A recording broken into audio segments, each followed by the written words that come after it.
Everyone, a very good morning, good afternoon, and good evening to all. Myself, Vaibhav. I welcome all of you to today's session of Market Movers, in which we will be looking for the trading opportunities after this breakout in the USDJPY. The United States CPI numbers have proven to be the market movers for the day.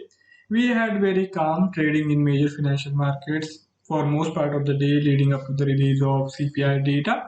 Afterwards, it's a wholly different story. We saw big gains and then reversal in currency measures like Euro, GBP, and the Australian dollar. Apart from other currencies, US equities also gained, only to give up all those gains and slide further down towards the yesterday's lows. There are only few financial instruments like USDJPY and gold which are seeing sustained one-sided momentum, pointing to the conviction of market participants' positioning. We will also be considering the trading opportunities to go short in USDJPY given the breakout on the lower side from its narrow trading range in which it was consolidating for last many days. Looking at the economic calendar, we received the employment data for the United Kingdom. The employment opportunities have risen with the job additions of 183,000 for the month of June. That pushed the unemployment rate for the United Kingdom lower to 4.6% for the month of July compared to 4.7% in the prior month of June. Moving to the North American trading session, the CPI is slightly lower at 5.3% in terms of year on year for the month of August compared to 5.4% in the prior month.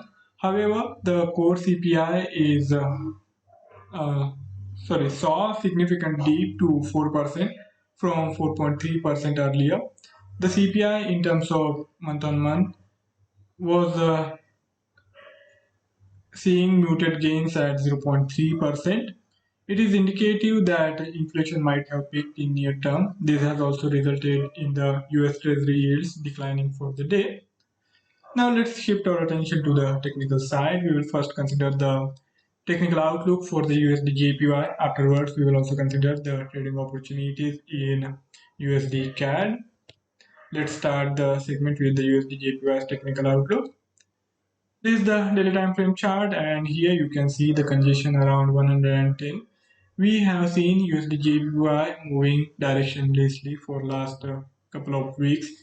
I think last week I had done a session with the possibility of USDJPY declining towards 109, but that didn't really materialize. And now here we are looking at the similar kind of scenario unfolding again.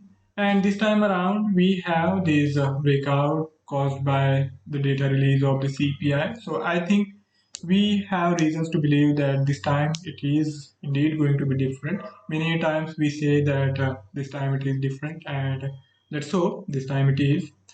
We have to look at this 110 level as near term resistance now that we have significant break on the lower side with the USD JPY pushing close to 109.5, which has been the near term low of this consolidation phase. And if we see these losses sustaining, then I think for most part of this week the USD JPY is likely to sustain its bearish trajectory, and we can indeed expect the movement toward this prior swing low formed in the mid of August. So we will be looking to trade, we will be looking to exploit this situation, and for that we will have to consider this technical formation in near term. We have the central pivot point around 109.80, and this is going to be the crucial marker. As long as we have the prior action below it, we can be fairly confident of the continuation of bearish momentum. So I would suggest that we should be looking to short the USDJPY only if it is holding well below this central pivot point, and that gives us the possibility of it extending its decline towards at least the first support of this month. So moving forward, we have this target pricing around 109, and if we go for the good enough risk reward ratio, we will be in good positioning to catch on to optimize and maximize our gains. If you consider the regression curve, it is almost flat as the price action has been sideways But now we will have to mostly rely on the lower time frame charting, where we have this break on the lower side compared to the yesterday's low. We are seeing the USDJPY is trading significantly lower, and this congestion area, this convergence zone of the three SMAs around 109.9 to 110 can be considered as a critical marker moving forward.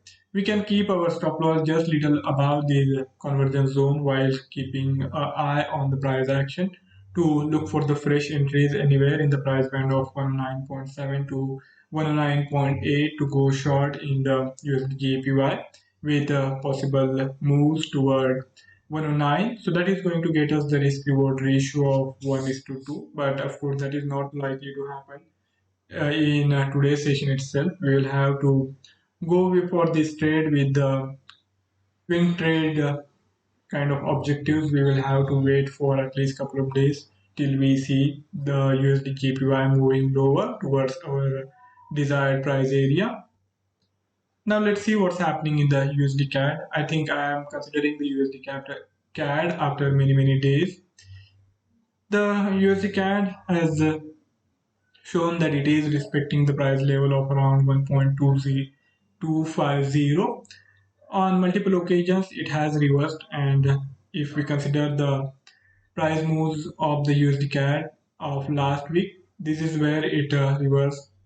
Earlier in the week, it went on to decline toward this prior swing low, but after that, it saw sharp gains, and it has been consolidating for last couple of days around this price area of around 1.260 to 1.270, and today it initially declined, but now it has reversed all those losses, and it looks like that we are looking for a opportunity. We are looking at a possibility of it closing or going close to the 1.27 price band. So we will be looking to go long if it is able to sustain and close the day above this central pivot point, which is there around 1.267.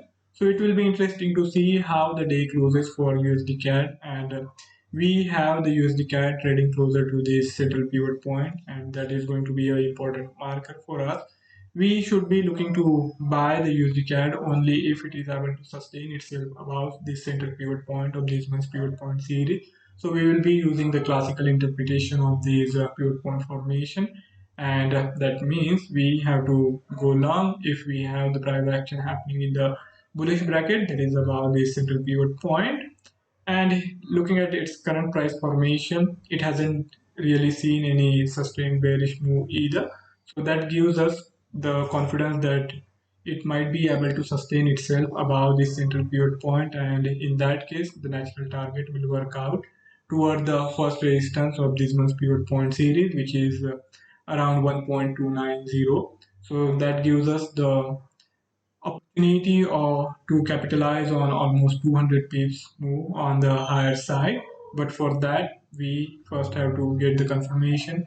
First, we will have to see that USDCAD is able to sustain these gains in today's session after the CPI release, and it is able to close closer to 1.270.